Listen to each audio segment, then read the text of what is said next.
Bonjour chez vous et bon appétit à vous, vous qui êtes à table. Voilà, donc c'est votre émission Rendez-vous des stars. Merci de nous rester fidèles. Merci de continuer à témoigner cette confiance positive et à ces rendez-vous qu'on s'est donnés. Et celui de nous retrouver tous les dimanches à 13 h dans le cadre de cette émission Rendez-vous des stars pour nous informer de l'évolution de la scène congolaise en musique. Voilà, donc aujourd'hui et dimanche, nous avons à l'honneur comme star au rendez-vous, Félix Wazekwa Kaobinga Monstre, et qui va nous parler d'I Love You, son album, le tout dernier en date, et également de son générique qui fait rage, et Fimbo. Donc voilà, c'est avec lui qu'on va devoir passer ces moments meilleurs à sa compagnie. Voilà, donc c'est bien... pour vous, nous l'avons invité et pour qu'il puisse nous éclairer par rapport à une actualité Bomoko, voilà, donc une forme d'unité et de nouveau des artistes, après Maïcha 1, Maïcha 2, tout ce que vous savez, et voilà qu'on nous annonce la naissance d'une autre structure qui s'appellerait Bomoko. Donc voilà, donc on va en savoir un peu plus, et par rapport à cette structure qui a vu naissance, ou carrément qui est fondée, ou qui a vu le jour quelque part en RD Congo, à Goma. Voilà, donc des détails dans le cadre de cette émission. Merci également à vous tous, également à messieurs Jigal Nzao pour son initiative de créer, de fonder ou de créer une association intitulée APS en sigle, Association de personnes sans stress. Donc, merci Jigal Nzao, coup de chapeau à toi, parce que cette association nous aide tellement. Et cette association est coachée, entourée, structurée et par des noms et de messieurs crédibles tels que Eric Mandala Eric, et Kekato, bienvenue Katemo, Kakato Mandala, Rémi Matewanga, Dominique, et nos condoléances les plus sincères pour la disparition de notre maman, donc la maman de notre membre Dominique. Et voilà, donc merci à vous tous qui continuez à soutenir cette initiative, l'association de personnes sans stress qui a son siège social à la première île limitée. Donc merci à messieurs Jigal Nzao pour l'initiative. Donc voilà, merci encore une fois à notre ami Joe Manoka ainsi que Yannick et Kamukuni. Donc nous attendons toujours que Tembesi là, voilà, et au Salabiso bien, Guinima, on n'oublie pas notre excellence Timba Modero, donc bien des bonnes choses à vous. Voilà, donc sans plus tarder, il s'agit bien de Félix Wazekwa qui est la star au rendez-vous de ces dimanches. Voilà, commençons par l'accueillir et je demanderai à la régie de nous balancer les images de son arrivée. Si elle est là, si la star est au rendez-vous, on verra bien. Commençons par nous proposer cette image Wazekwa.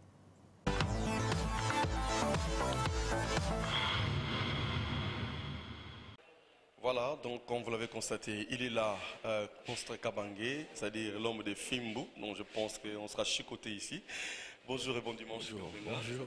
Voilà, donc c'est un grand plaisir, s'il vous plaît. Donc, comme vous pouvez le constater, c'est votre star qui est au rendez-vous. Comme le dit l'émission Rendez-vous des stars, la star de Fimbo. Aujourd'hui, on va tout détailler parce que nous vivons l'époque des I Love You. Hein, Monstre Kabangé, encore une fois, bon dimanche. Merci beaucoup de plaisir. On a fièvre en Angolo, on dirait. Plus à plaisir, tout yambio, ma liboso, c'est-à-dire numéro à liboso, il y a Monstre Kaobenga na Katsaraga, New Image, donc rendez-vous des stars. Il y a un déroulé tapis rouge en signe d'honneur. Merci pour nous l'accès à témoigner, accueil. Hein, avec plaisir, tous en angolio, tous sur la mambo, tous sur la tout sauf rien. I love you, tous sur la fimbu, tous sur la musique, tous sur la pelle solo moi bomoko. Vous appelez la katali solo ango. Et voilà, donc il y a un lingagi tout banana au déroulé, bongo to mata, bongo to fongola ma solo. Et principe à jeu, comme tout boulango. Na butu moko boye, c'est-à-dire fenêtre moko public voisin là, à poser ma question et pour tout répondre donc non commettre, et c'est un plaisir pour Nabiso. Encore une fois, te souhaiter Bisso bon dimanche, c'est un grand plaisir ce soir, c'est dimanche 13 h pour que tout solo là, ma solo sona Kaobenga Monstre. Merci à la technique, merci à Frida Loussal ainsi qu'à Guy Kodia et Guy Mabela Robas de nous permettre de monter parce qu'il a laissé ces séances de répétition parce qu'il prépare un grand événement pour l'Angola pour servir nos patriotes de l'autre côté. Donc voilà, il s'est privé et ses privilèges de préparer, de bosser pour nos amis, pour répondre à cette invitation, parce qu'ils vous honorent, ils vous aiment et ils vous respectent. Merci encore une fois pour cet honneur. Le temps que Frida fasse des miracles pour que nous puissions monter quelques marches de ces tapis rouges en signe d'accueil. Merci à notre hôtesse qui nous précède avec l'invité de ce midi, la star qui est au rendez-vous. Merci. Et Taobengame, qu'est-ce que tu proposes aux amis qui sont à la maison, déjà en guise d'avant-goût comme image? Oui, oui. Oh, ce sera déjà le clip de Nania Lambi. Nania Lambi. Nania Lambi. Ah bon, donc suivons Nania Lambi, un avant-goût pour vous qui êtes à la maison, pour vous qui n'avez pas eu le temps de vous déplacer. Nania Lambi et Image. Dread carroulage à Wechi. Olobaki nangai na lela kate. Yomoko koso kipe nangai. Lelo maya miso na matama. Hervé Kimbongila. Wapi yo po pangusango. Jomas Manzambi. Jean-Calvin Boisseau de mon cœur. Constant Nasusa Mbweso. I love you, oh je sais. Ikama eso ya mama, motoke asobomana. Tina tango meli, ezo bangisa lisusu te. Nzoto ya moto. Enga etumbwe inazwai ya kolinga bato balinga ngai Christelle Tati Yimi alingaka ngai Docteur Jacques Roger Muzinga alingaka ngai Christian Chichiku yalobaki na ngai nalelaka te Tarusamba yo moko kosoki mpe na ngai ikama eso ya mama azobombana meli ezobangisa lisusu te nzoto ya moto Bamama Med in Kitoko Kaka Elia Pichunzili Beja Munganga Dolores Kitete Rachida Mariam Shabani Sandra Imbamba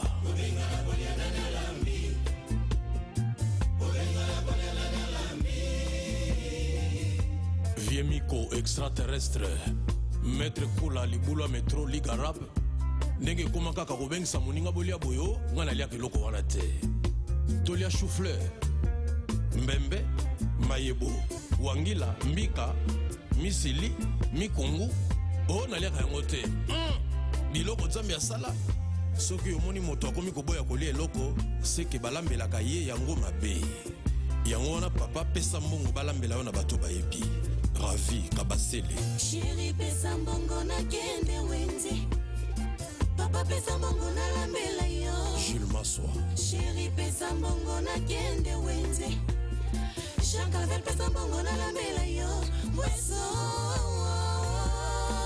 Vital Castet furaha ya mapendo ni masikilizano usipatie shetani nafasi Jean-Calvin usipatie shetani Eric Mbutu usipatie shetani Monsieur Google na Didier Okito Belinda Samba Dadushka Moda Papi Melas Alain Paka Armand Makima Joseph Morse okomomi wa byango Jean-Calvin Mbweso motema na ngai ekoti molili sabu tafumu yelanga zalmet mwa buji torche fuye bolingo langa Donami Niku eza normal Teddy Adi eza normal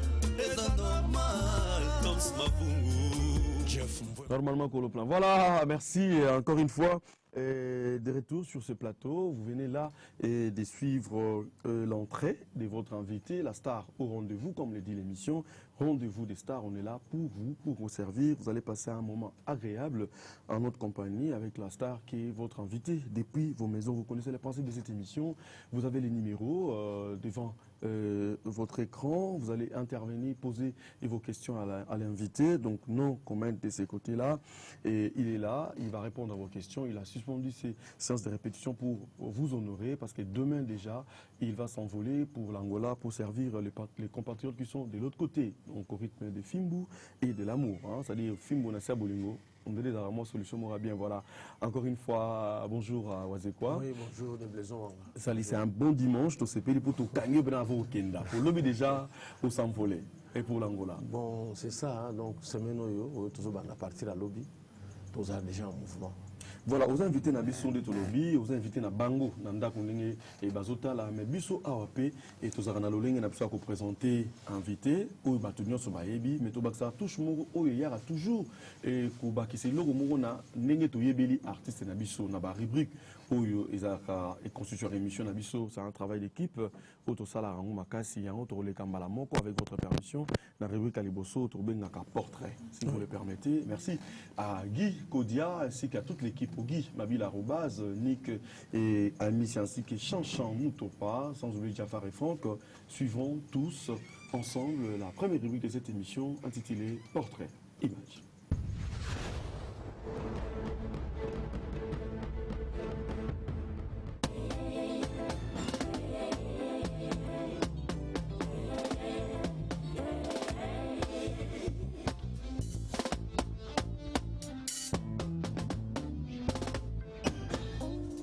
Félix Wazekwa, S. Grave, est né le 14 septembre 1962 à Kinshasa, en République démocratique du Congo. C'est un artiste musicien et parolier congolais, mieux connu dans l'ombre de la classe musicale congolaise, grâce notamment à ses collaborations avec Papa Wemba et Koffi Olomide, pour qui les talents de l'écriture de Félix est indéniable. En 1993, alors qu'il venait d'écrire une chanson pour Papa Wemba, celui-ci va lui suggérer pour la première fois de chanter ses propres chansons. Il a commencé l'apprentissage de la musique dans les années 82-83 dans le groupe Kinverso, issu de la commune de Matete à Kinshasa en République démocratique du Congo. En 1985, il se rend en Europe pour ses études et il suit des cours de sciences économiques à Paris. En 1990, il commence une étroite collaboration avec d'autres musiciens en tant que parolier. C'est ainsi qu'entre 1991 et 1993, il travaille avec Koffi Olomide sur les albums haut de gamme Coët, Rive Gauche et Noblesse Oblige. De 1993 à 1995, il collabore avec Papa Wemba sur les albums Foridol et Pole Position. Il va également travailler avec d'autres artistes et groupes tels que Soukous Star, Damien Aziwa, Jeffar Lukombo, Bibi Dance, Duc Hérode. Ses premiers albums séduisent un large public congolais amoureux de textes lourds et profonds. Après des critiques acerbes de la part d'un public majoritairement conquis par le rythme endiablé de Ndombolo, c'est ainsi qu'à partir de 2001, l'année de sortie de son album Signature, que le Mukwa Bongo, l'os du cerveau, va ajouter un autre registre et s'imposera jusqu'à présent parmi les meilleurs artistes de cette variété de la musique congolaise.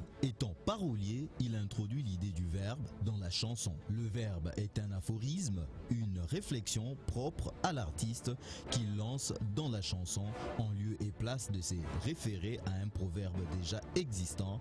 Ainsi, un verbe devient proverbe dès qu'il devient célèbre dans l'usage populaire. Il compte plusieurs albums à son actif, à savoir Tétagramme Yahweh en 1995, Pauvre Mai en 1997, Bonjour Monsieur 1998, Sponsor 1999, Signature 2001, Yonani 2002 et après en 2004, Fomutu Moroboye 2005, Que demande le peuple 2008, La chèvre de Monsieur Séguin 2009, Mémoire Yanzambe 2010, Olemain 2011, Adamou Naeva 2013, I Love You en 2015. Aujourd'hui, il est l'invité de Blaise Wanga.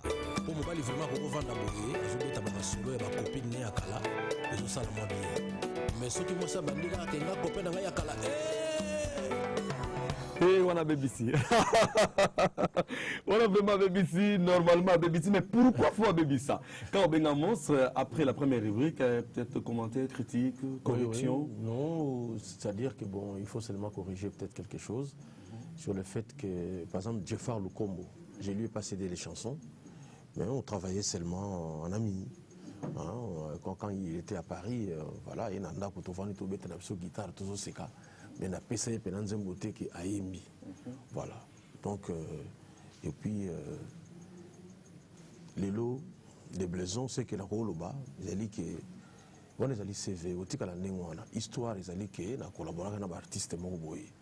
Mais le lot en réalité na na plaisir à koloba yango te parce que et comment le kola 20 ans le lot après on dirait que poni ya loba ka pesa un tel. Non, des blaisons. Tous en sens wana ya CVT que monta le makambo o ya sala le lot yo soko lobi ke na sala na on attrape. Il y a le Mokola, on a travaillé, pas nos cités, on a travaillé. Vraiment. Donc, ça dit que comme donc, ça dit, on dirait, on a un diplôme, à Sala Naïti, dans sa une entreprise à Sikawana. Alors, il y a un moni, dans la zone de ou le Bela Makamoana. Surtout qu'on a besoin d'éviter, si j'ai un qui au travail, parce que les gens réagissent très mal. Parce qu'il y a une histoire, parce que Badbaron Nabiso, ils ont un Atali au Galileo, ils ont un sous Atalaki à Ebakate. C'est l'histoire. Je pense que l'histoire va changer en côté. Oui, c'est ça, mais Bisson a comment tout changer en haut. C'est-à-dire que on a maintenant Moutouké. Non, non, non. Tant décourager minorité, on a besoin de former Makambo, ils ont universellement accepté. Non, non, c'est-à-dire qu'ils allaient nini. Le parcours dans l'Aïe, on a pour perdre la main. On a composé parce que nous sommes étudiants, parce que nous avons travaillé dans le poteau. Vraiment, on a l'habitude de faire la salle économie, nous avons sauté dans le mais l'idée est kaka. Est-ce que dans l'exemple parmi les artistes, nous avons un groupe qui est au Félé. Nous avons une collaboration. Non, non, il y a personne qui est faux à la sincère, et papa Wemba. Il y a personne qui est donc, nous avons la musique en tant que parolier, et papa Wemba. Voilà, donc. Mais tout ça qui n'ont pas cadre de fair play kaka neni bona boy tout ça et puis mutu mususu pe na liambo moment mukeza qui dit que road pour album na ya liboso ngam na sala qui presque album wana banzembe belé et puis le susu après ça va quelque chose voilà donc wana je reste reconnaissant comme mi o ce tikali wana zana kaka to na cadre kaka boye mais Félix les fait plaisir pour nayo et quand bien même aux qui na connaissance il y a aucun chanson aux parolier aux alara parolier bateau artiste basé déjà confirmé et ça qui peut moyen approche pour nayo vis-à-vis na bango ou approcher bango. Oui c'est ça parce que aux ana difficulté mingi de blaison aux ana ils ont encore mutu azana kisi par exemple le ya sida avant na ndako moni et donc aux mona maintenant non faut na servir bateau. On a un économiste, bon, on a un jour, ce n'est pas encore le moment. Pourquoi ne pas chercher ce dont ils appellent Moussala Nabango, Bazaranango, comme ça, on a plaisir dans les accords. Bon, j'ai fait évoluer peut-être ma pensée à un raisonnement, surtout que le texte dans les accords, un raisonnement. Zoka. Namata, na par exemple, Namata. Non, na kamati putulu na sali na ngomba na matalikolo yango na zu putulu sai na ngomba po mata ya bato bakufa na sala na ngomba na matalikolo na ngopona tala kaliwa na ngana musika ba phrase ndenge wana zomona kitango raisonner ngomuni mnaki oso bato bayoki ko yosepelisa bango c'est-à-dire que je vais me servir putulu ya bato bakufa osala na ngomba po matalikolo na ngota liwano na tala liwa na ngana musika c'est-à-dire je vais me servir na exemple ya bato bakufa ba erreur bango basala babolamu bango basala pour nga pena tala ndenge na koko se comporter une phrase comme ça oko vana on ndako te il faut le pesa ngo bato eza musala na bango ba yimbaka voilà donc le lolo on a koloba vraiment bon je suis reconnaissant d'avoir travaillé avec certains artistes ils allaient garder comportement na bango lelo na maloba oya boye ki na travailler na mutu boye bango bazomona ngo eza mabe alors ce qui est bien c'est que nga mo pena comme na répertoire na comme na monsieur Google on a dit non sur le super makamoni zati ko na pesa ki mutu boye bona na comme na nga monsieur Google bazomona ngo lokwa lolendo moko boye ezo pesa petanda quelque part na ndenge nini kombo ya Google ke na comme na nga na répertoire na ngai pe donc na za na ngai indépendant to zonga la suma kamona te parce que mingi ba réagir mabe voilà moni to zolo ba ke non travailler na mutu boye mutu ngo zo kansala ko neti il y a un succès à danger, il y a un succès. Il y a un succès et tout. Et donc, il y a un répertoire. Il y a aussi un album. Oui, plus de 14, 15, donc disons plus de 17 albums. Voilà. parce que bon, on est un portrait, tu es vraiment un single mingité. Et puis, non, je suis vraiment content de parcours d'Angaï. Je suis très très content. Et ça continue, hein. Ça continue. Si on a un spectacle. Donc, il y a un verbe, si on a une chorégraphie. Pour Michael Jackson, on a non, les qui y a so, on peut unité, on peut utiliser un tellement bien, ils ont un réseau. Donc, on a un réseau. Chorégraphie alors. Donc, ça, il y a un voilà, tu as sauté ma étape pour tozonga, tozo toliso na biso na menu na biso na table na biso menu za I Love You. Mais tout le monde filme. Est-ce qu'ils ont fait partie de I Love You ou tout à fait, tout à fait. Non, ils ont bonus, il y a I Love You. Donc ils ont tout ça en sorte que bon, banze mon mini I Love You c'est là là. Ils ont déjà wana, mais toujours c'est là tout qui ça coffret ici là pour te servir bateau. Mais nous assure que banze mon soupe te imagine I Love You ba clip na ngo bi manonte. Parce que, mais pourquoi? Non, mais parce que ça demande beaucoup. Ça demande beaucoup. Et ça, la vraiment que non, bon. Autre aussi, ça va en fin de l'année. Parce que la ligne avant fin de l'année, il va trouver dans la coffret. Pour l'instant, on va raisonner sur quoi. Bon, ma belle, pour la prochaine album, comme on l'a voilà, donc après I Love You, et n'est principe à la mission, numéro 1, quelque chose au quota. Ils ont continué qu'on se parle, ça c'est très bien, mais il y a ceux qui pensent que Félix Oisé, il y a ces artistes-là qui pensent que ta place n'est pas dans la musique, mais dans un bureau ou dans l'administration. Que réponds-tu à ces gens, c'est tes collègues artistes? Oui, c'est bien qu'on pense que Nago à la peine à bureau parce que nous, le pays à bureau. Voilà. Comme on se dit que non, on a la chorégraphie bien, on a composer bien, donc on a la musique.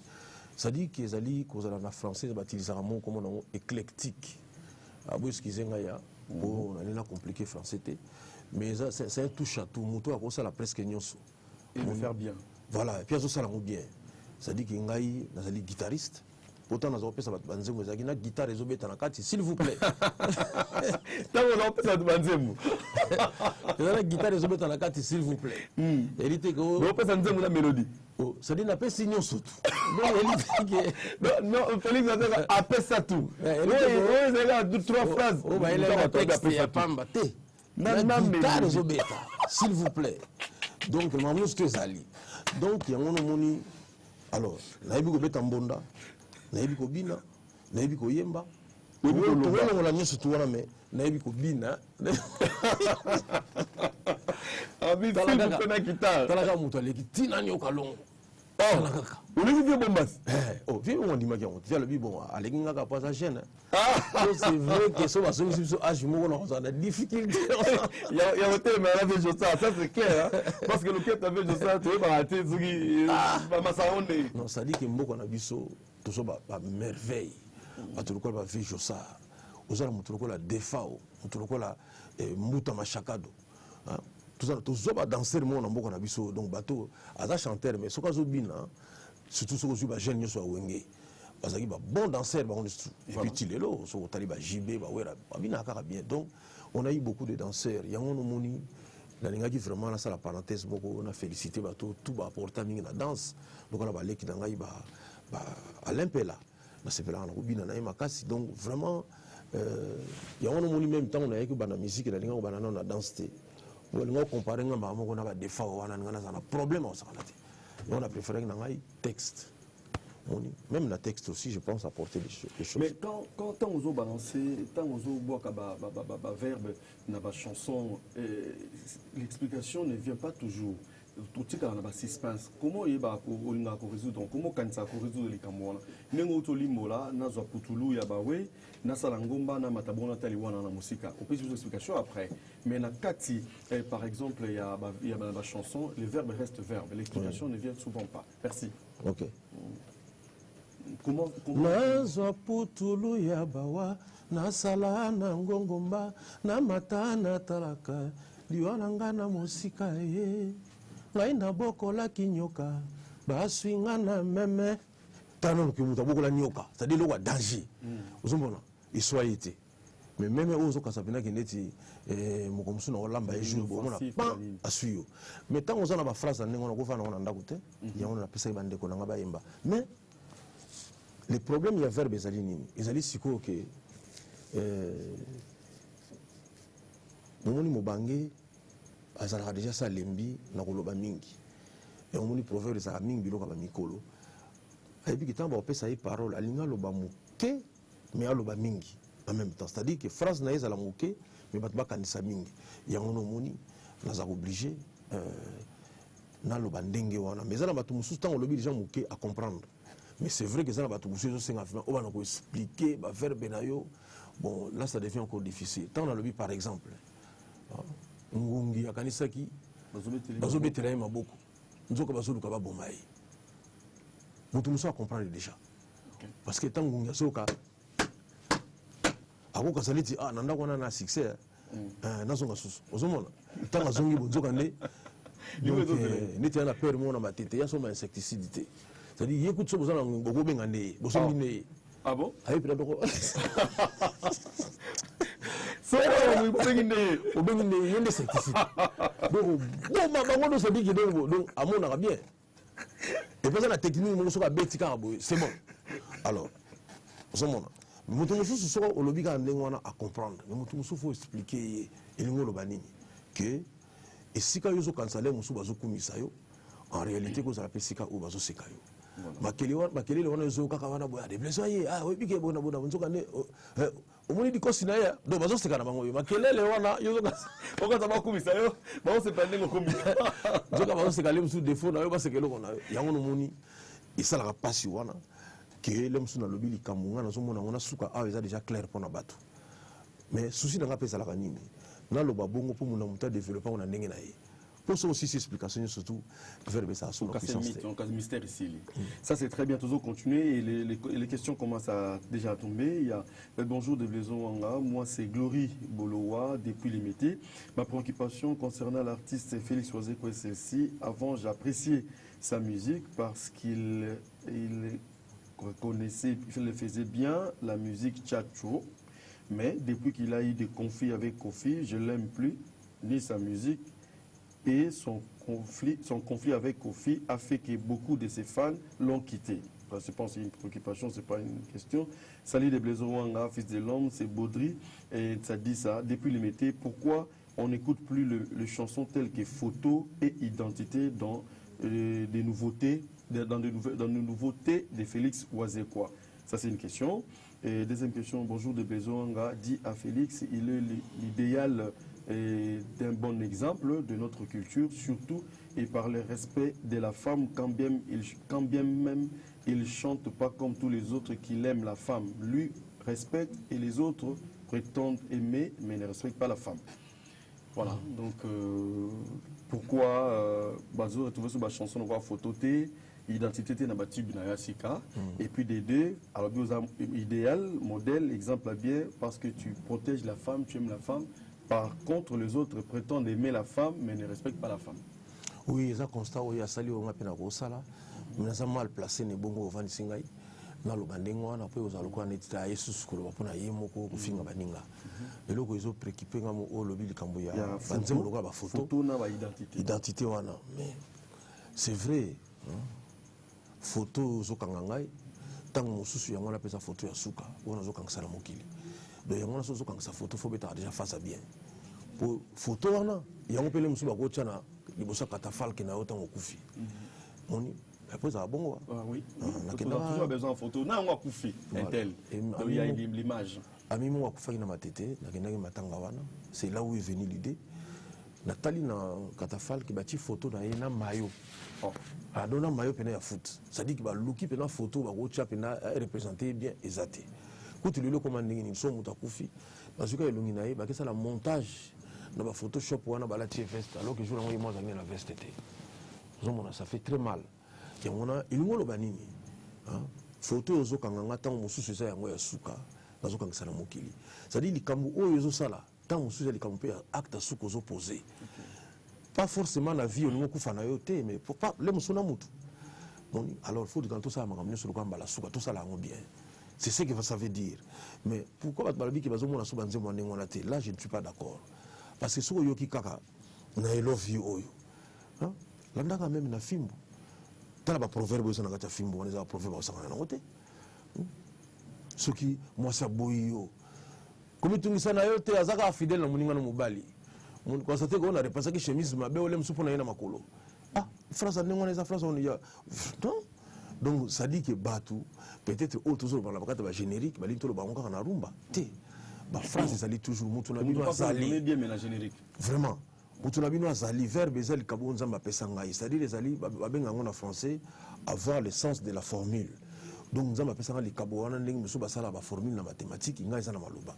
Donc nous facilité et puis combien de temps cela aussi là parce que nazali mais peut-être au monde n'est pas effet oyo Bible et ça la biso ne bandeli bukolo to fungola kango et ça so effet ça la biso le loté tout le monde a dit tout message nango non message ne makamona te ozomona parce que oyo ngai mutu natanga Bible bandeli tisuka tout na lakso ba verset muso mona merveille nango ezali kaka tantôt yo comprendre ki yango bien te voilà on est fait oyo ça la mutu tantôt ki bana mikita ko simi ba biso beaucoup ya nzambe. On est fait wana tant que fungola ba verset zo mona mnaki en tout cas à force ya ko vendre nango to mona ba bible ba to musuku te parce que azo changer te comme une poussière azo dépoussiérer te et ozo mona lo wani ti livre mo ya normal ça livre normal te et ça donc ngai à force ya ko vendre na ba verbe boko ka saneti ke non donc batona ba ki I love you te bozo la nzembo le kana TVT somba album Zoyango, Tchawana, Yo, comment on a zolo banakati album, vous comprenez. Félix Wazeka, vous parlez tout le temps de la Bible, vous parlez de Jéhovah, vous tangez du début à la fin. Nzambe, tout respect à Nzambe, respect à l'Ilobanaï, en tant qu'artiste ou bataxa, fétichiste, ou tchangwa, na carrière. Non, des blessons, bateau bakolo balelo songo na zara kisi. Kasi ça bateau balongo na kiltirate. Bateau balongo na orchestre msuto yoka bango baloba. Pona ba leader na bango. Osoka musicien moko alongwa ata oyo bakanda oyo yebi balongwa wana soka abeti lisola kisi preuve ka yango wana parce que banda baya et puis bango moko bayebi place bango ba okende tango okende na ndanga ba parce que mingi za ndeni soko misa continue orchestre tellement azobanga leader wana le muso bomba yeso asa soki nini akena o cheke na nganga ebisi kuna yo muto yena kisi yo ya fan yena no yana ite donc na yebi nzela ya kisite parce que na niveau ngana yebi makambo ya Nzambe son qui servir savant c'est-à-dire zoba ko tout ce quoi maele moni do za buzoba na ko sa eloko ndenge wana te au contraire na yoka mawa mingi pona bato bazana kisi parce que ça les signe ya faiblesse ya lokola ayebi ki makamuso ya kokoka ngote yango ke so kisi netinga makamini na kokoka te pona so kisi na musique ozomona to par exemple neto par exemple maître Jim oza jidoka déjà ozo matsa batu likolo ozo bunda bien makamutu bien siko ke so kisi pona baba no kufa. Vous comprenez? Non, il y a la sens de se dire que nous faisons ça, on a une lacune pour nous voir ici. Nous avons une lacune côté. Voilà. Donc, n'ayez sur le ballon mon okonini. Parce que les loba, la fanatique n'a biso mingi, qui mi biso ba qui soit disant à l'église, qu'on a sous qui c'est ça là en caca. L'église. Oui, bah pasteur mi bana ba kisi. Mais dans le bin na yo. Combat Jésus atayo mo susu. Oh, bah pasteur mi bana kisi. Non, nous avons bezali ya solo. Yo za kisi te me ba pasteur bana kisi ndeni. Te ça dit que batumi yo kasi kisi ezali wapi. Même na wenze ba maman ba teka na bango ba monter avion te. Ba pe na ba kisi. Yo kasi kisi raneni po compagnie ya munene na ya munene ba luka kisi te. Kala na wenze wana mona wana. Bongo mbasu mingi. D'abord mbasu tana pe na 300 francs na ka ba su 200 francs ko bien. Hein? Ba teka ngona kata wenze. Ça ni ya kanini ka pona batu basaka na wenze, batu bana ba promise na ngotina. Ya mbaso pesa na mbasu.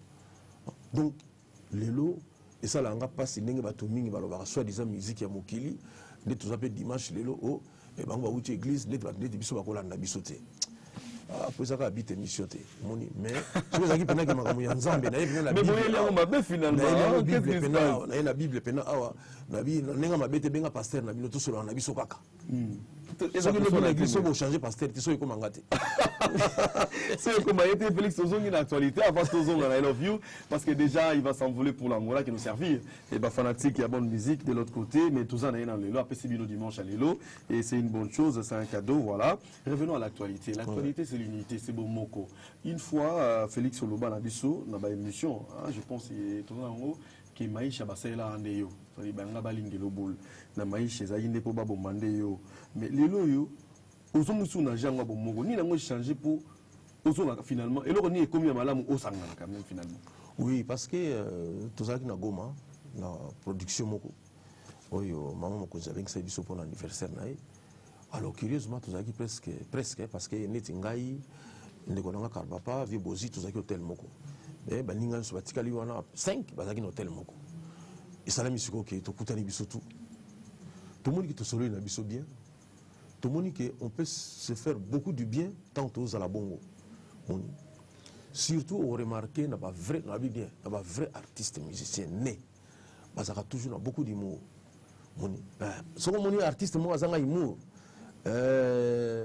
bon c'est pas un artiste né bon avant on n'est pas artiste mais c'est quoi humour qui alors l'artiste moins humour donc ça dit que avant l'artiste mais donc même ce artiste peut être solo ce qu'on va ninaïe au passé tant au kaka au tchon na bonne humeur parce que tous les cabo on a nzamba pesa biso d'abord vers les affaires mo humour on attendait na zolo na film on a mobile kangeli mo cigare on dirait moninga na mobile mais ma kofi peso rater nango so tali pe ke machini donc on les a humour donc ils a bon on remarquer voilà l'autre bout qui tout fani tout c'est cannabiso Adolphe Tata tant azuma lo je dis do c'est que ça envoyé c'est que ça envoyé Tata il a mystique Tata mystique qu'est-ce qui a fait que cette fois-ci aux apou parce que au fait au départ aux anoga pour même na maisha o ko sutukana pungi tout le monde est tout content, tout ça, tout content. Au banda les selon bien, mais dans ce cas yo susu non, basangela tout ça. On a peine ali que maisha ezalaki initiative ya mutu moko. Iye alingisiko idée na ye batu basangana. Moni pona asala likambo oya kanelaki.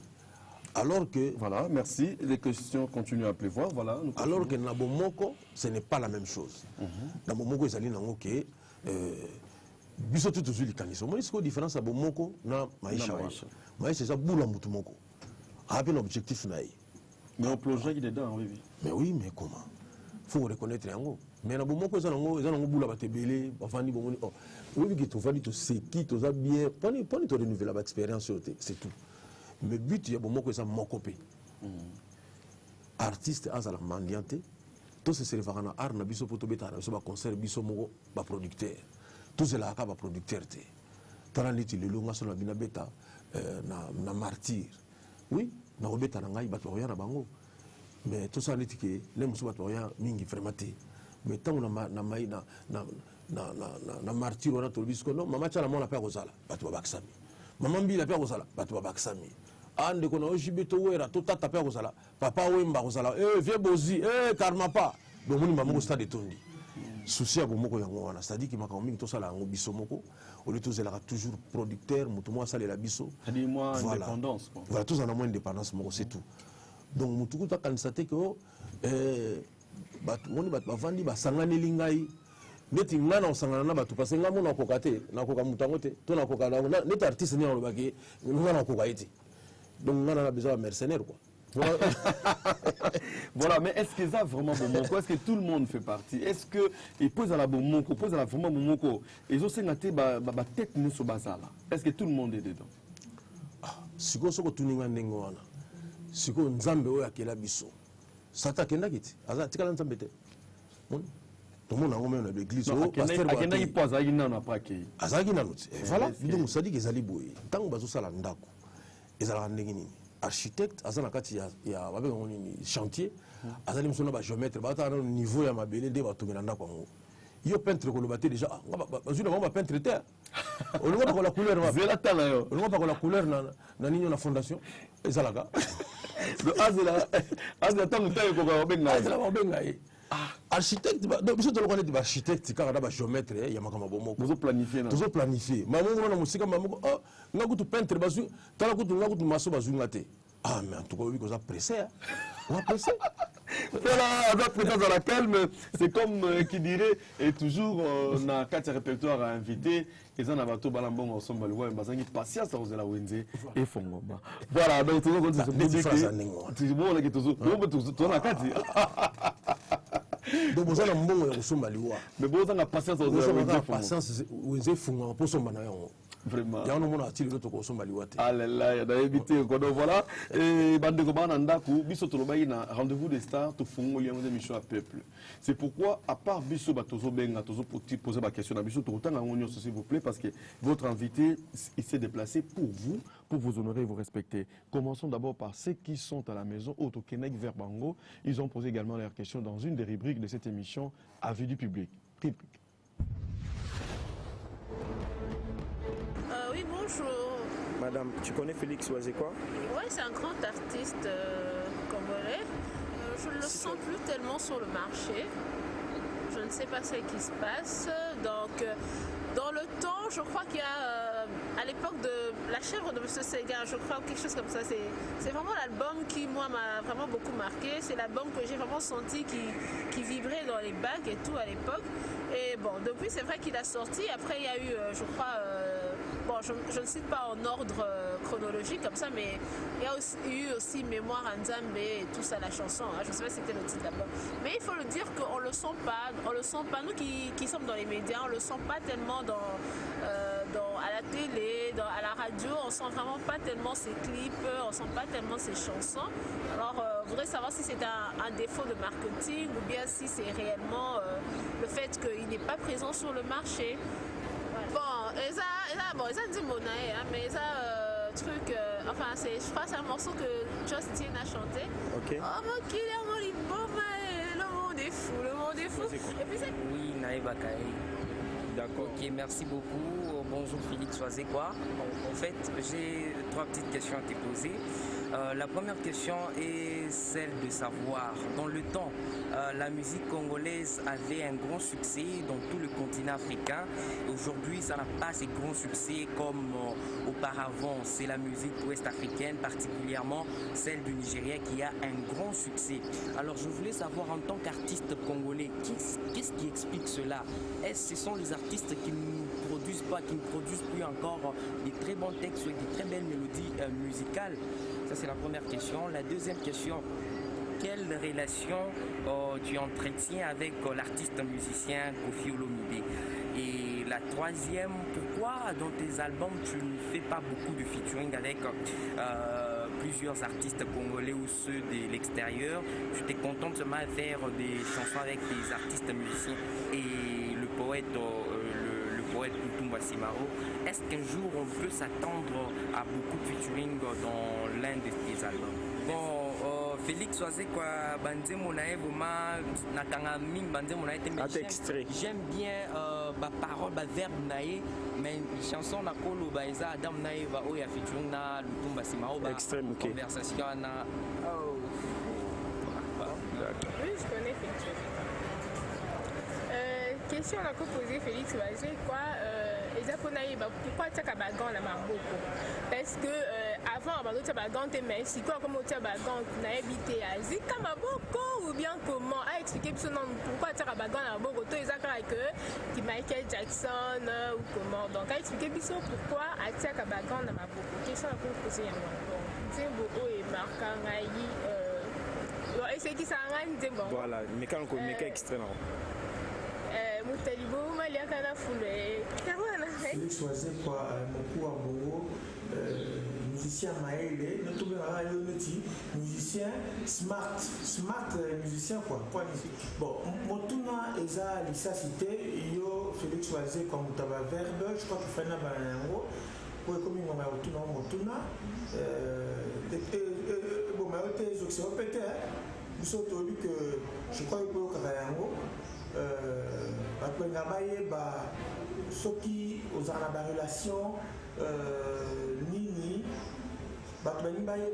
ceux qui ont marié, ceux qui ont divorcé, ceux qui ont célibataire, ceux qui ont fiancé, ils ont relativement, il y a un négé de Mamarapé, il y a qui ça que aux ont fiancé, mon coboé, bon, une des questions à moi.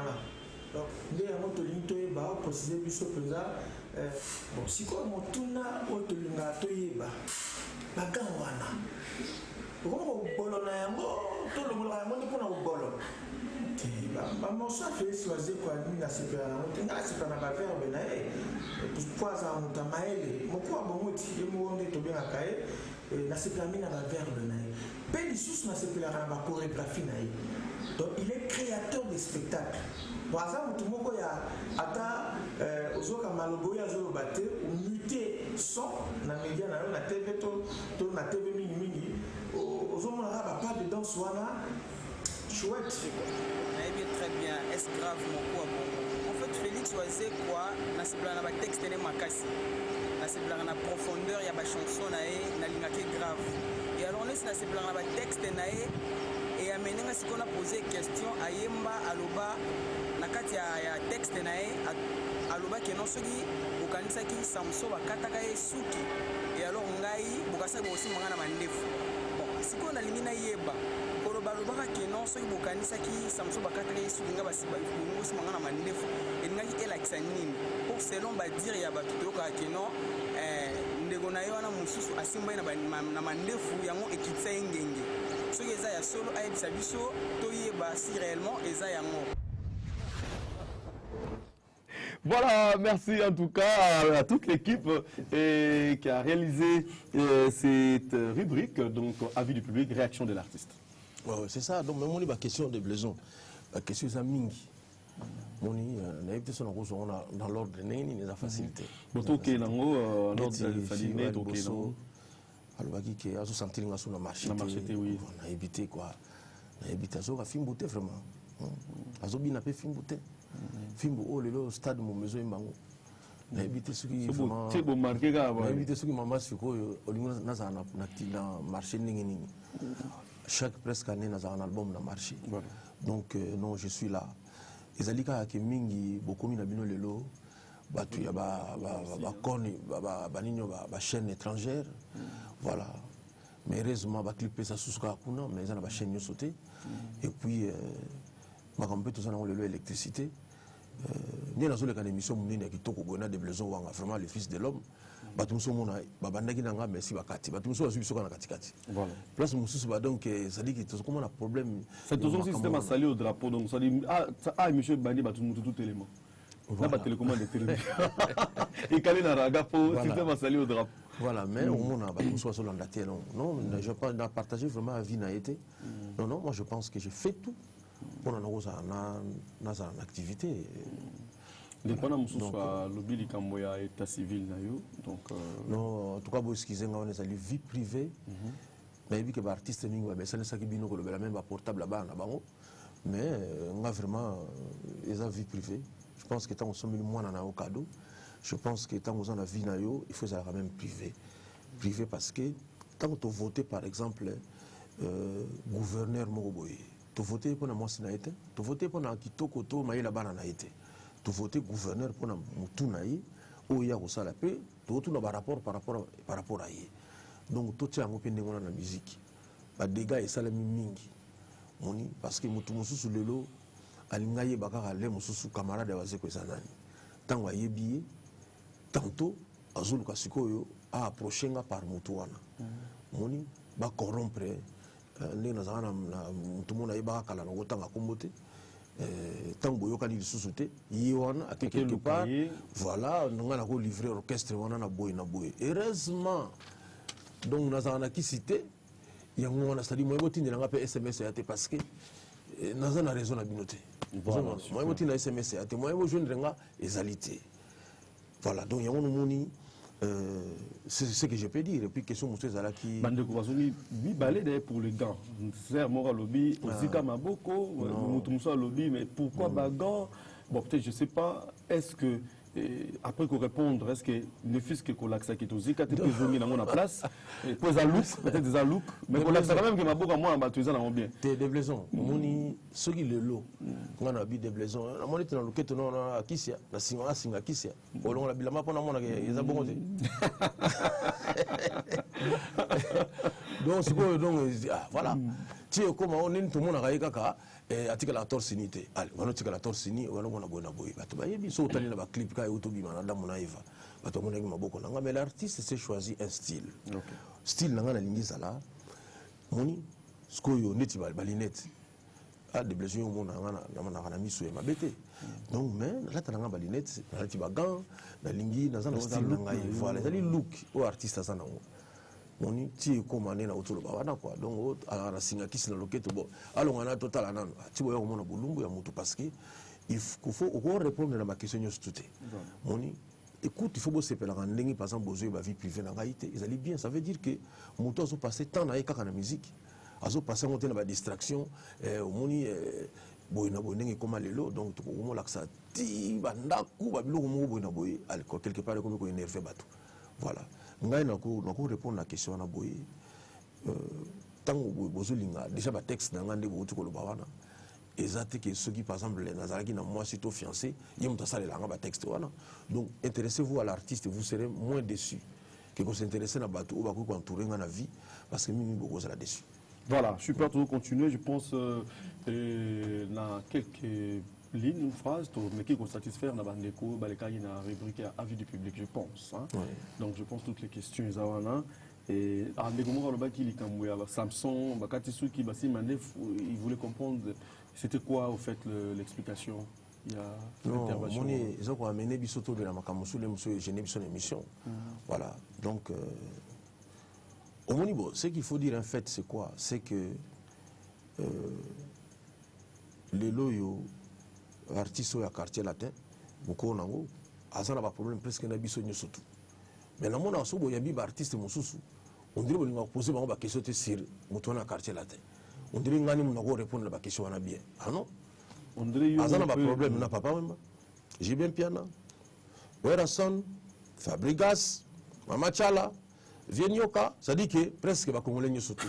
Alors, l'homme au pessus.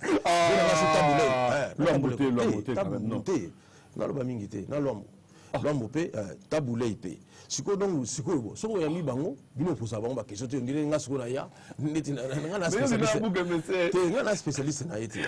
Parce que il y a un spécialiste ba mingi mabe. Donc on a spécialiste on a té. Donc makambo je toucher bo skize na répondre na ngate pona koloba na nga bien té. Pour ceux bola mo ezali na koloba ngo mena epsi bino bola mo eza absent.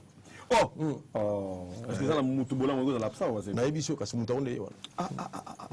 Mais il y a la Bible, tu parles de la Bible. Mais ce que Satan, Jésus qui s'est bagini. Vous êtes des vipères, des tombeaux blanchis, banin.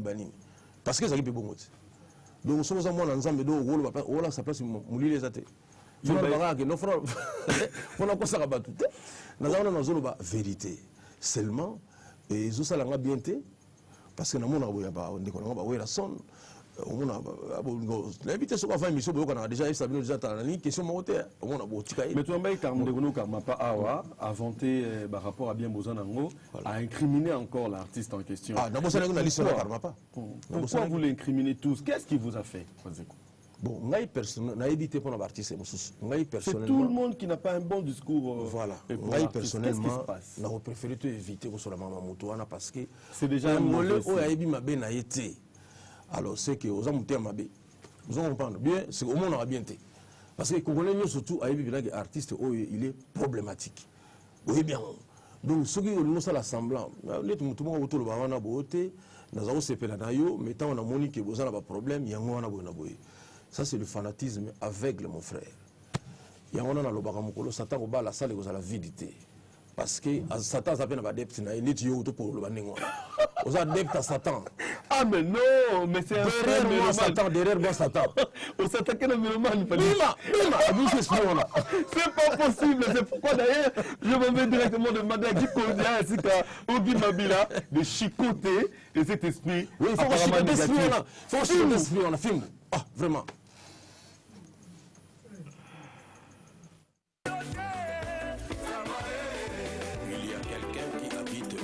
Cercle de la terre.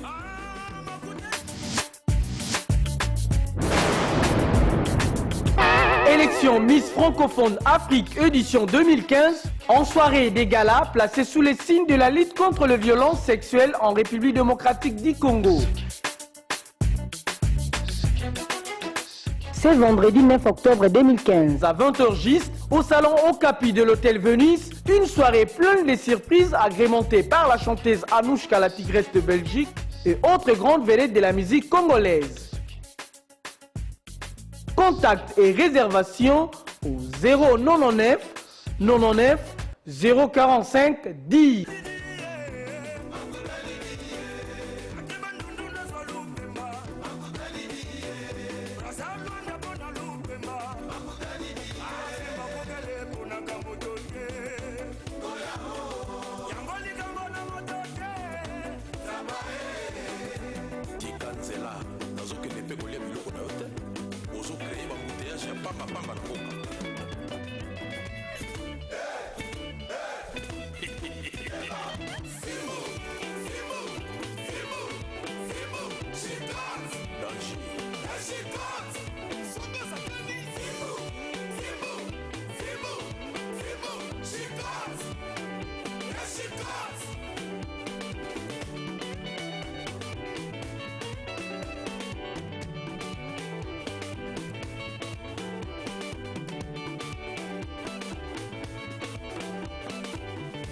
soki olingi mwasi ya boyi na ye omitungisa te aza nde kaka fidele na moninga na yo mobali kokanisa te o pantalon o chemise nde orepasaki mabe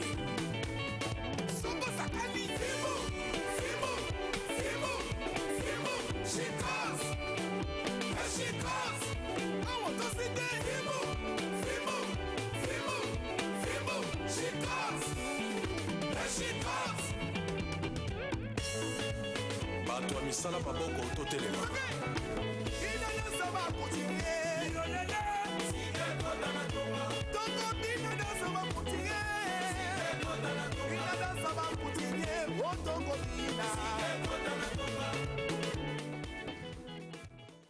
Voilà, merci. Nous continuons notre émission et continuez à envoyer vos questions. On est là, l'artiste est là pour vous. Il va répondre à toutes vos questions et préoccupations. Merci à vous tous qui continuez à soutenir la musique, l'art par l'engagement des artistes nés. Hein, comme vous le soulignez rapidement, tout cas, ma question. Et malheureusement, l'artiste va souffrir parce qu'il y a de mêmes questions, les gens basent dans la préoccupation. Mon groupe musique et à mon corps, univers en absence à mon corps. Salut, c'est Serge Falz. Est-ce que Wazekwa garde toujours de bonnes relations avec Jos Diena? Ça, c'est la première question. Salut, c'est Parfait Agbayo depuis Gombe. Est-ce que Wazekwa a toujours une bonne relation avec Ferrigola? Bon, deuxième artiste, on va tourner ma relation. Salut Raga, pourquoi Félix Alobaka toujours que il ne peut jamais travailler ou parler avec Kofi Olomide, pourtant il est chrétien. Naomi Foula, depuis Pompage, Blaise, demande à Félix Wazekwa quand est-ce qu'il fera un feat avec JB Ouera qui sont de sa génération. Voilà. Et Yannick Mboma, on peut savoir la date de naissance de Félix. Ah, on en a portrait, hein, donc là on a la rediffusion. Ou bien il va le faire, il est là. Voilà quelques questions. Oui, oui, c'est ça. On a préféré une question à faire. Donc, est-ce que vous avez toujours une relation à bien? Bon, ma relation, c'est quelque part. Pas toujours. Donc c'est ça, donc non, j'ai jamais eu de problème à faire. Vraiment, les padres, donc je les salue. Bon dimanche à lui, à toute son équipe.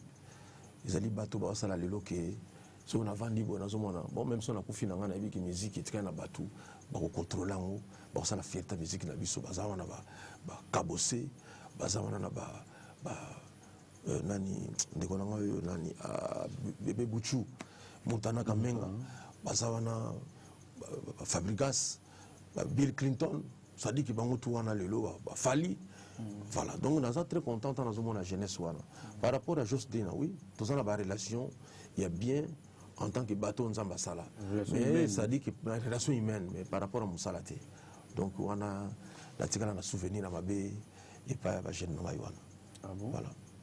Mais je m'excuse de s'attarder un peu, mais apparemment quand tu abordes ces points-là, apparemment tu dégages un souci. Oui, dans un souci parce que j'ai beaucoup misé sur Jos Diena. Comment ça? Okay. Bah oui, c'est-à-dire que faut mon juste n'engager la culture. Zomona. Il y a un monière même si bolingana moi c'est faut quand on a la photo. Oh. Pour fournir sur ça la même ligne changer les mususu so ay banangote. Donc il faut c'est pas possible. Ça, il fallait Félix. Donc, ça va aller à la maman photo. Il y a une photo. Mais c'est quoi, Nicolas Beba, parce qu'il faut que nous ayons studio domi, beaucoup de studio arrobase, studio boy, beaucoup on tire dans l'archive. Photoshop est intervenu. Photoshop. Naturel. Photo bio. Allez, c'est quoi, plus tard, c'est quoi, non, parce que moi, on a petit dans l'orchestre, nous avons tout cas tout banda qui vit. Mais aujourd'hui, on a qui bouta comme moto, à qui poto, avant notamment dans la voiture. Mais ce qu'on a mon Jos, on a plaisir à s'en aller. Jos a quitté culture pays vit avec 2 voitures. Aujourd'hui, on a donc, ça dit qu'il n'est pas malheureux. Alors, on a dit que donc, Bakambo, Basala qui on a pouvoir revenir là-dessus.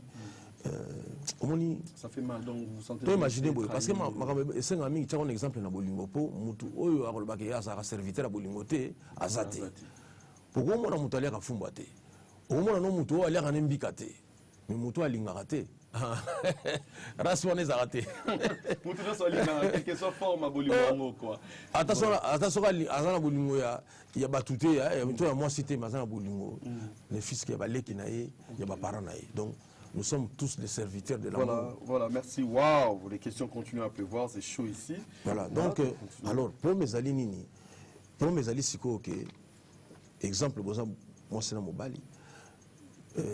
Ayebi, par exemple, Mouto Azaï, Boyoka n'a été. Bokabone na moi si, Akeka, et pas y Kolingara, Mouto Boyoka n'a été. Azo fait ça 2 messages. Il nous a dit que Keba Nangaye, on est là, Sali, na Wapo Bomayo. C'est ce que ça veut dire. Ah bon? Mais oui. Bon, yo pas ennemi nangai. Est-ce que l'ennemi nanga tanga vanda kana sala plan malom ponanga? Toujours plan mabe. Donc yo tang yo ke kuna nongo. Soki na laki mundi tia ba kisi, mais kisi nanga ça déjà dévoilé. Vraiment nzambe nanga merci ndena na sima kisi te bana na botama vraiment nzambe continue ka bongo. Ah, je vois. Vraiment ça va trop sima kisi te et pourtant là na yo to ebike et l'Obama ko tamola na ebembe. Et l'Obama est prouvant maté. Et l'Obama mais prouvant maté. Et prouvant maté. Et l'Obama est prouvant maté. Donc non. Il ne faut pas te faire croire Batou. Batou va travailler normalement. Au début, ils sont là nini. Tous ceux qui sont bokasi en Zambie. Jésus. Non, bien. Nous on tourne ici ma bakisi dans n'enga mabete. Non, on qui s'est laissé à l'égard Jésus-Christ dans succès. Moutou azalana mukili il y a 2000 ans. Mais tu le vois il a comme on a. Ça veut dire ce que ça veut dire. Donc ça veut dire que si on a qui c'est maintenant il y a Jésus-Christ. Puisque ça fait 2000 ans qu'il est là l'équipe vient de succès. Na bato on a succès qui c'est à lobby qui s'habille au petit. La loupe est l'équipe. Voilà, on continue mais il y a encore une question rapidement quelque chose à tellement belé dans Cardinal Liboso et pourquoi aux chrétiens de Balobi on va toujours construire ça et ton frère tu a un groupe pour un sous. Et voilà tous les gars sur question. Ouais, ça va. Nzambe yemo pas le bisa ça tenter. Nzambe yemo dans l'équipe sur les chrétiens. Ok. Et date de naissance, Azon a un portrait ou Azon a un portrait. Voilà, super. Toujours continuer. Bonjour. Et moi, c'est Johnny V. Mounéné. Est-ce que Félix peut dire s'il n'a jamais eu un problème avec Werason? Sinon, quel est le secret? Oui, en fait, nous avons un problème. Nous avons un artiste musicien. Nous avons un artiste qui a été dans la Zamba 2 fois. Nous avons un siège à Batou. Nous avons imaginé ce que c'est. On est un siège à Moutou. Donc, il faut que Moutou, il faut que Moutou na salon bête. Voilà. C'est ça qu'on est comité. Mais na kenda na beta na ngai, na sala makamna ki na bien. Non, j'ai bien piano, c'est mon frère. Na habité na linga otanga ba kombote po obosa na te mo sangisa. Tout tana vraiment que ndeti ami na ngai papa na ngai butumba. Vraiment. Donc na yokana na oya mikolo, na oya ba jeune, to yokana na biso. Moi je suis bien avec tout le monde.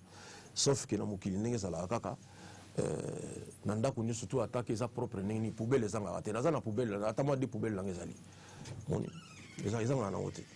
Voilà, donc salut Wanga, je suis Rodriguez Louniantikou au campus. Je salue d'abord monsieur Google, je l'aime beaucoup et j'aime sa musique et il est intelligent. Nous voulons créer une base fan club de Cultura au campus. Monsieur Google dit quoi si c'est là lui intéresse, donc s'il l'intéresse, il va vous le dire, on va passer les numéros. Monsieur Google, vous avez préféré intituler votre album Fimbu. Oh, c'est l'album? Non, c'est pas un album, c'est le bonus seulement. Monsieur Google, pourquoi vous avez toujours des gants? Il vient de répondre. Bonjour de Bezos, est-ce que vous pouvez demander à monsieur Google d'enlever ses gants? Ah. Ça, c'est trop demandé. Donc, moi, je pense qu'il faut. Et c'est son look, c'est son style. Et évidemment, il ne marche pas avec des gants. Hein? C'est un habitué. Donc, ça, c'est clair. Bonjour Félix Oisé, quoi. Quelle est la vision de Bomoko? Croyez-vous que cela peut vous amener loin par rapport. Enfin, peut vous amener loin, donner la différence entre Bomoko et Maïcha, on vient de le dire. Oui, c'est ça, oui. Mais oui. Les questions, il y en a encore ou bien... Si, commencez d'abord le temps... Oui, parce qu'on a oublié quelqu'un qui est intervenu tout à l'heure là, il est Kamoga, pourquoi baisse la musique Nabiso. Voilà, il a parlé en français puis en lingala. Voilà, donc ça c'est une question pertinente. Parce que, en fait, musique Nabiso, il y a baisse, il y a une guitare, il y a une mbonda. Tant qu'il y a une kangité, il y a une musique ezali. Parce que mangu utana inakuna. Solfège te yokola ngokuna mamne surtout artiste ba beta en orchestre Nabiso, ming ba utana ba inawana. Donc tant qu'il y a une kangité ba conservatoire ezali, dompé, nzamba kangi do la musique té. Moni. Ezali ko nete bisinga ke par exemple, na Congo na mona ba bogar ba bota masute, c'est pas vrai? Vous en parlez? C'est pas vrai. Voilà, donc ezali ba sanga na bango kaka. O basaki toko ba sala lisute, c'est pas vrai. Donc nzamba kanga li kabo o ya pesa ba tuté. Voilà, donc les cabos, ils allaient toujours. Mais business et musique, ils sont beba. Moni banda bakangela biso nzela wana ya poto. Neti lelo, ba Nigérien o yozoloba. Ba bazobeta facilement partout dans le monde.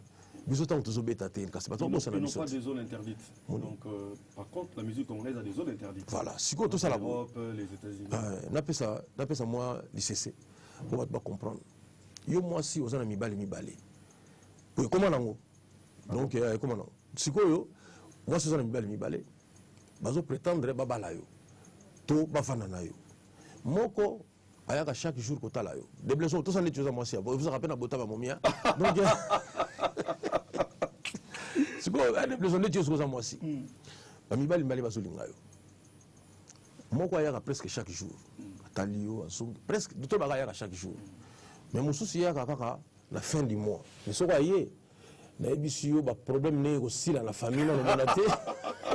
Donc, il résout de ma problème. Il résout de ma problème. Mieux tout ça dit qu'il y a un truc à mon côté. Mais comme il faut ça la choix des blessons, il faut mon balini. Ah. Non, mais c'est chaud. Il faut mon balini. Bon, on a chaque jour. Na on a à la fin du mois. Ça va y est. Problème aussi. Écoute, bon, on va faire ça. On va prendre. Dobaya. Doya benga. Quand on benga la solution, on a pour chaque jour. Pour nani? Pour nous, c'est long, pour nous chaque jour parce que l'amour ne supporte pas le vide. Voilà. C'est pas la réponse non parce que la réponse est bien en Ah ok. Ah donc ça va. L'amour ne supporte pas le vide. Oui parce que Mouton a chaque jour. Même la nature horaire du vide. Oui parce que Mouton a chaque jour à zomona ba maladie na yo, à zokoto na ba faiblesse, na ba problème na ndenge bozu bunda na taza na mbongo mingi te mais bozu so ba solution. Oya kaka na fin du mois na ezamo marqué. Ba jour muso azaraye. Alors. Donc omoni dans la répondre na garçon auto poser question na yi. Tant on a poto ba mona biso souté. Au moins, on a Nigérien. Quand on a voté Moubali, on a voté Nigérien. Voilà, là c'est résolu. Donc, nous continuons. Et maintenant, nous passons à la troisième revue de cette émission. Oui. C'est-à-dire, devant vous, vous avez Félix Oisé Kwaka Obenga Monstre. Après 17 réalisations, c'est-à-dire 17 albums, c'est-à-dire albums plus single et tout, c'est-à-dire toutes les réalisations, nous comptons au nombre de 17 aujourd'hui. Oui. Et la vie et la ligne continuent. Hein? C'est-à-dire, demain, on comptera peut-être 40, 50, comme vous voulez. Mais il y a un jour, là, vous constituez une histoire de votre carrière, de votre vie musicale, en tant que vedette, vie publique. Et nous avons, dans toutes ces années qui nous intéressent, c'est-à-dire de votre carrière musicale, nous constituons une histoire de 17 réalisations et nous avons tiré une page de cette histoire. Qu'en est-il, page d'histoire? Ok, merci. Accordez-vous à cette équipe de balancer cette page. Tout à fait. Merci. Ogi Mavila, Guy Koudia, balancez-nous, cette page qu'on appelle, cette rubrique qu'on appelle page d'histoire.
Voilà, merci à la technique, merci à l'équipe et pour cette page d'histoire, parce que ça fait partie de l'histoire de l'artiste et qui est notre invité. Qu'est-ce qu'on peut retenir par rapport à un commentaire de vous-même? Ah oui, non, je suis très content. Tout le monde a l'image, il y a Olympia.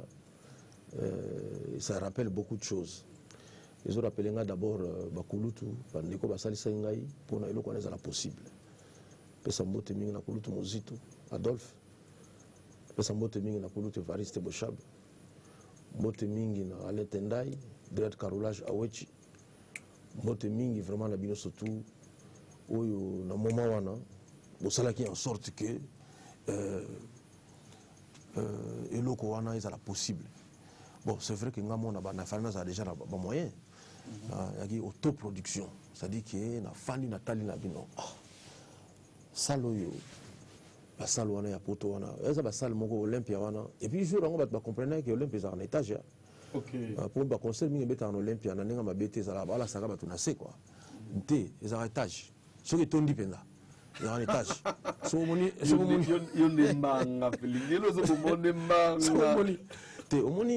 Tant dans ce problème sur Makamabo, il faut bien comprendre. Voilà. Pour tout ça là qui cité. Le combat ma concert, vous pouvez pas d'invitation, vous allez sur Kissi. Oh. Ah non, compas. Ah, on a qui ça quoi ça pas pas son invitation. Vous en comprenez? Oh, donc ça la tête aux invitations. Ça, la bonne, il y a miné les arnaques dans le Congo. Moi, ça, les années de grands hôtels. Et on a 500 personnes sur le baillet, vous salez plein. Mais vous salez ici, on va pas tout vie. Non, c'est malheureux de raisonner comme ça, c'est malheureux. Et quand je remplis une salle comme ça, en Europe, s'il vous plaît, l'Olympia, il faut la à la fière, il faut comme ça. C'est pas un coup de hasard? Non, hasard non. Hasard. Vous allez venir qui donc aux kansa question que petit deuxième Olympia pour ça résistant. Mais ce qui le pour un artiste ya souka congolais à beta Olympia. Après ngai et Kangama. Zénith, mon tabeta ya souka fali après on est Kangama. Et Kangama pour la biso congolais. Et Kangama pour la biso congolais. Donc ce qui le ngana bi na ngi spectacle comme lelo. Ngi bana ngola ba au spectacle kuna. Angana on balanga te puisque il est comme ngi muta filmer déjà imot. Pour le spectacle au salama voilà. On a fond dans Autriche ndé. Ah, pour y aller bien tant concert à la qui. Mais Félix, quand vous parlez de l'autoproduction, hein, Olympia et peut-être l'Angola, peut-être Papa Sebele, tant aux autres se produit Yomoko, ils ont la capo, les producteurs sont intéressants ou bien calme. Non, ça dit que, par exemple, film, on a produit la papa. Tant que vous avez deux film, les producteurs ont pas moyen. C'est la période bouée. Voilà, il y a un monique ça ne sert à rien. Donc, au yoko sala yomoko. Des blessons sur le moni moi si moi ya bien lingo balaye. Donc si ko yo soko osala ba moyen père au balaye. Il faut c'est la ratite de la famille cotiser. Hein? Ah, on va rater moi aussi. Non, on va rater encore ma famille mesure de mogi babila ya ngana ba bachana ya chana suka. Mo suko. Oh, ya tanda suka. Oh na tanga muta suka kwa ebike ba ko salilote. Entre-temps,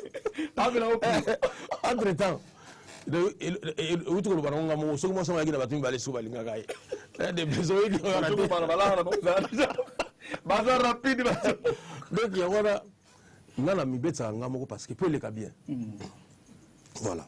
L'indépendance aussi financière libère l'artiste. Oui. Rassure la carrière. Vraiment, merci. Nous avons moins de moyens. Nous avons moins de moyens. Pour eux, nous avons des yo soko pesi bilo ko kolia opesi appétit soko opesi appétit opesi bilo ko kolia mingi bazana ba mbongo azolia metala longa kanyelongi parce que mbongo normal te vous comprenez biso muninga ta azolia likabu yo kande nazo sepela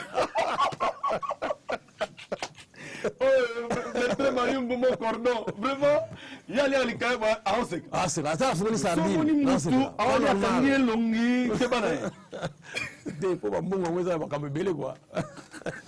Voilà, nous allons continuer la mission. Et quand on vient à c'est un plaisir parce que tu comprends on apprend des choses, tu comprends qu'il y a des questions pertinentes mais qui trouvent des réponses. Et par rapport à vos réflexions, tout ce qui est dans. Mais il faut dire une chose, Lilo, c'est quoi? si parmi les enfants, ou pratiquement les artistes, babima na cultura, au collaborant na bango baza souté, sollicité pour une collaboration. Vous êtes prêts à collaborer bonnement, sans condition? Merci. Beaucoup. Non, ça dit que moninga nga osala langue de bois te. Langue de bois ça momo za na français, ligne koloba maman lokuta te. Linga loba te pour ça ba tout plaisir. Pour mingi ba loba maloba meza ou bazo sala te. Moni ba mise o ba yibike ba kimanga yi bakena esika il fallait pas bakende. En tout cas pour la musique to kutana souté. Ce que zali makamlete osana problème. Pour venir bino maman epesi la te. Osana problème oye alors venir maman epesi la te. Oye onetiko nana likamogo bobona bona boy. Bon si je peux t'aider na ko aider mais son etiko toyemba vraiment et aussi mbaté. Faut ça na clair parce que faut pas jouer. Moni kopo to be lango mai. Sogo e continue na ko ngange bimi. To éviter sogo tika lika kopo. To éviter so tika lika kopo. To éviter sogo lem so se changer té. Voilà. Donc ya wana moni est-ce que bana wana bazaka bana ngana ibaki? Question. Faut te raisonner un peu bon. Voilà, et ça là non. Donc c'était sous collaboration on a été. Et soit il est réussite qui on a quand même fier sur réussite mon ami. Réussite ya. Réussite dans carrière place. Ah bon bazan la réussite était. Sont tous les on dirait on dirait yo bose ba réussite ya te. Non. Ba la réussite na bango lokwa luka ki yango. Omoni Christ alobaki boye. Bo sambelaka nzambe na kati ya ndako na kubatama. Alobi bato bazo sambela balabala wana basi bazwi lokwa baza koluka. Elingo banini nzamba répondre bango temelo le luka dani fiero na bayeba ke ya sambelaka na sambela miso batu donc ça zolo za luka ba tchaika voilà mais est-ce que nzamba yoki des choses différentes voilà pour ce que nous acheminons mais les questions continuent à tomber. Bon, il y a bonjour et Blaise, juste savoir où se trouve le siège de Cultura, donc il va nous répondre. Et bonjour Blaise, demande à Oazé, quoi est-ce que Karmapa Ayemba na Cultura? Deuxième question. Et bonjour Monsieur Google, j'allais demander si Chéri B, Vicky Nasdaq, Bazaka Kana Cultura. Troisième question. Bonjour Oazé, quoi? Juste demander si quelle relation vous entretenez avec Café Étienne. Voilà, donc quatrième question. Voilà. Et nous allons bien poser question à répondre. Le siège de Cultura. Le siège ezali na Ngiringiri. Na croisement ya Kasavu buna Gambela. Balabala na mibali. Juste na tant qu'on commis na croisement ya avenue Kasavu buna avenue Gambela. Ndako mo mula ezali wana comme nango chez David Mavivana. Place tout ça la répétition na biso wana.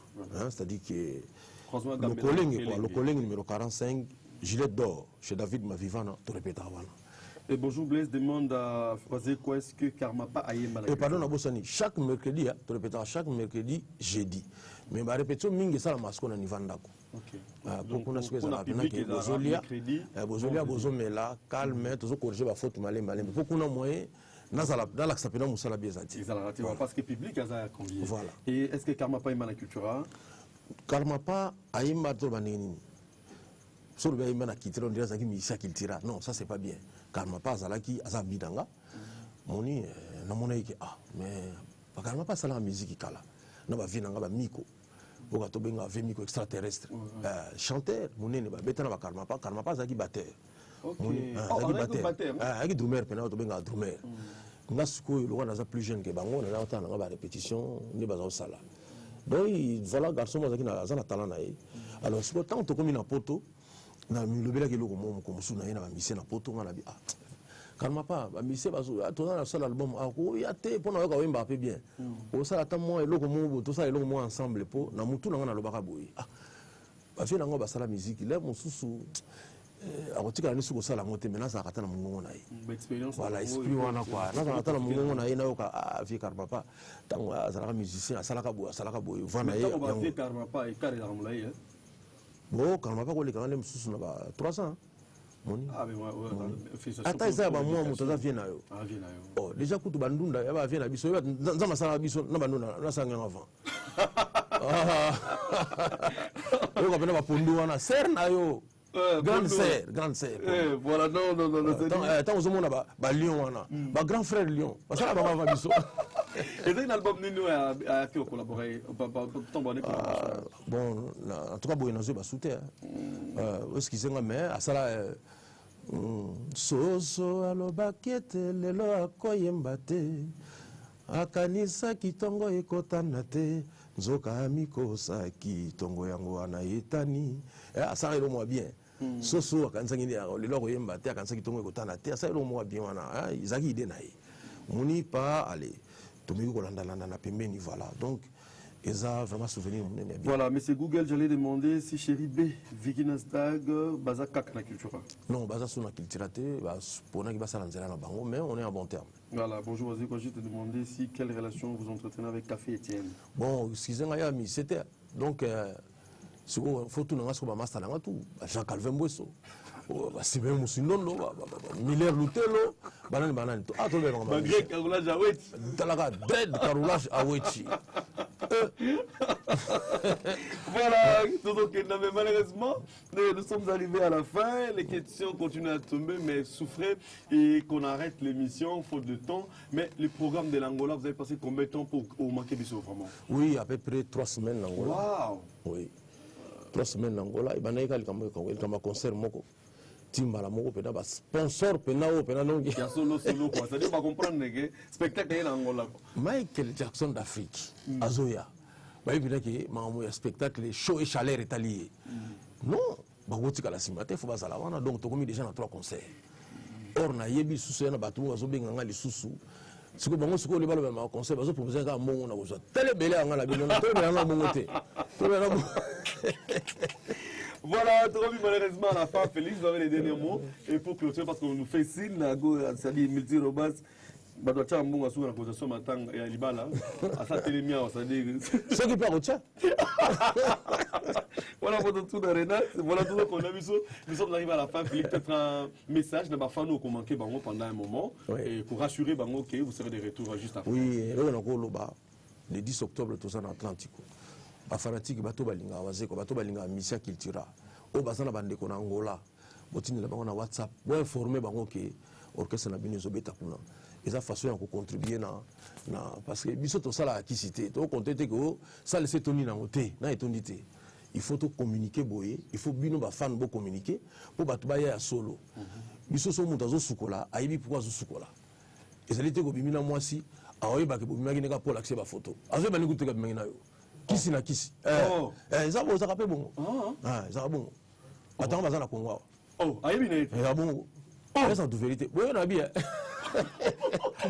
Quand on a arbitre, bah on s'arbitre na catch. On va savoir la zobina. Té. Il y a un esprit qui est na boîte. Donc kisi na molingo. Donc il y a un qui est na boîte. Oh, donc je suis que bah bien ça rapidement na général Tango. D'ailleurs, j'en profite en parlant des généraux. On appelle ça Moteming en général Dieudonné Banze Lubunji. Donc on appelle ça vraiment Moteming naïe. Alors, général Tango a bien ça surtout mettre dans la messe des officiers. Toyé bon, Maître Nova Zalakiwana, Maître Nova. Donc ça parmi votre passage à entourage nangai.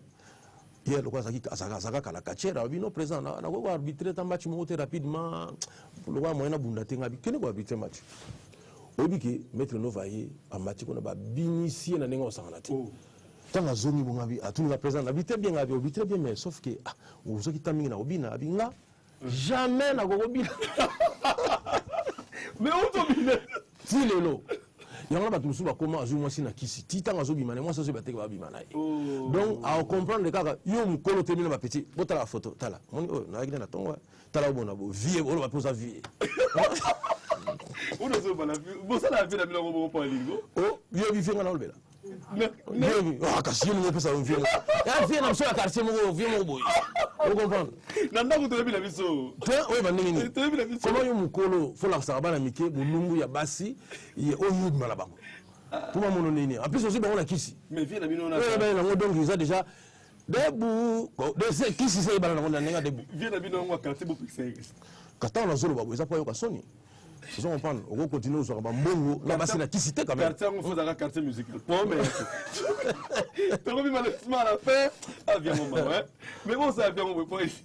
Alors, Monique, on est bien. Ma sœur, Hermobo, tant ba bengio. Kima. Bima, Kima. C'est mon Kima. Voilà, malheureusement, tout arrive à la fin. Merci. Yo, mon amour, tout le monde. Azana, azana, premier longi. Mais avant, tu vas battre bassi. Oh, yo, Non, neti nga déjà bo, neti so boteling moi si do faut boteling la kiss. Ah, mais comment non? Ouais, comment faire la peine à quartier? Faire la quartier donc, et ça va bien donc. Oh. Kaka so boteling bogar moi si. Oh. Ozo boteling mutaleke na mbongo moi si. Ah, bah qui c'est les trop, et les trop. Les qui trop. Yo to lingi so banzela wana te. Au nom de Jésus, il y a quelqu'un qui habite au-dessus du cercle de la terre. Donc, nous avons le Zali juste à côté. Il y a sans effet, parce que moi, comme il y a un MLP, et ça l'était pour nous en avoir un MLT. On a raison à binoter. Il y a un fou qui m'a passé parce que Bissot a banné un Zambie. Voilà, super. Merci à Félix Wazekwa qui a donné tout son temps pour vous parce qu'il vous respecte, il vous aime. Et voilà, soutenons l'art, soutenons les artistes et surtout notre culture par la musique. On est là pour ça. Suivez-nous en rediffusion le mardi déjà à partir de 13h30 et le mercredi à partir de 23h20. Votre émission Rendez-vous des Stars. Merci à toute l'équipe. Je pense à Guy Kodia, je pense à Badi Banagui, je pense à Ogi Mabila qui assure la réalisation de cette émission, à Franck Kamoto, à Jafar Bosunga, à Mamet, sans oublier Marité Bodo et aussi à Nick Amis, sans oublier Cherchant Moutoupa. Et bonne chose au cordon, Bertrand, Mayumbu Bertrand, bye bye, à 24h chrono, Jack Boer. Bye bye.